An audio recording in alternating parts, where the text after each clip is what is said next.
पुष्पक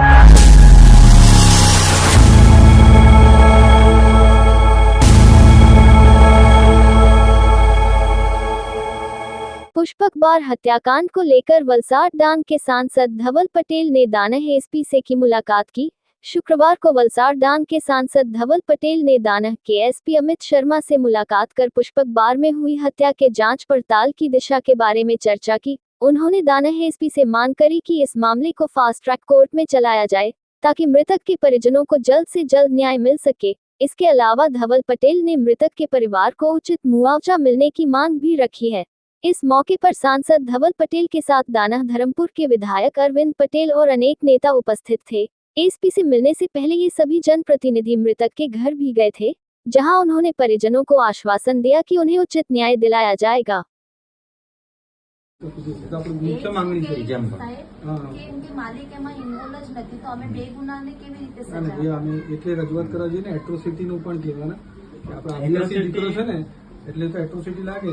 बराबर એટલે એ પણ અમે વાત કરી માલિકને થોડો તો તાત્કાલિક અરેસ્ટ કરવા જતો તો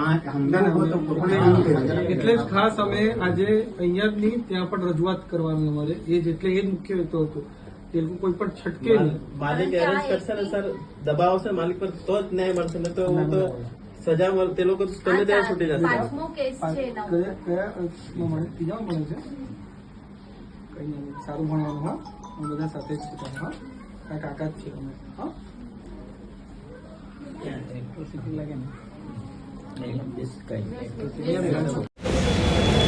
જે નરોલીમાં ઘટના બની હતી પુષ્પક બારમાં, જેમાં અમારા ધોળિયા અને આદિવાસી સમાજના અને અમારા વલસાડ લોકસભાના સંજાણના વતની એમનું જે હત્યા કરવામાં આવી હતી,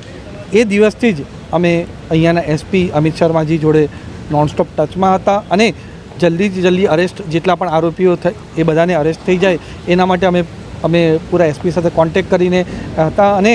બધા આરોપીઓ અરેસ્ટ થઈ ગયા છે। સાથે જ અમે પરિવારની પહેલાં મેં વિડીયો કોન્ફરન્સિંગ થકી વાતચીત કરી અને એમને સાંત્વના આપી અને એમને ખાતરી પણ આપી કે આરોપીઓને જલ્દીથી જલ્દી અને કડકથી કડક સજા 100% થશે। અને આજે પહેલાં અમે સંજાણમાં જઈને પરિવારને મળ્યા, પરિવારને સાંત્વના આપી, ખાતરી આપી અને એના પછી અમે અહીંયા દાદરાનગર હવેલીના અમિત શર્માજીને મળવા આવ્યા અને એમને રજૂઆત કરી છે કે જેટલા પણ આરોપીઓ અરેસ્ટ થયા છે એમને જલ્દીથી જલ્દી ચાર્જશીટ બનીને ફાસ્ટ ટ્રેક કોર્ટમાં કેસ ચાલે અને એમને મોટામાં મોટી જે કાયદામાં સજા હોય એ સજા મળવી જોઈએ। સાથે જ પરિવારના જે લોકો છે એમને પણ જે પણ વળતર હોય, યોગ્ય વળતર હોય એ યોગ્ય વળતર જલ્દીથી જલ્દી મળી શકે, કારણ કે જે પીડિત છે, જેની હત્યા થઈ ગઈ છે, એમની પત્ની છે, એમના 2 નાનો બાળકો છે, તો બાળકોનું પણ ભવિષ્ય સારી રીતે થાય એના માટે પૂરી બાંહેધરી આપવા માટે અમે તંત્રને રજૂઆત કરી છે।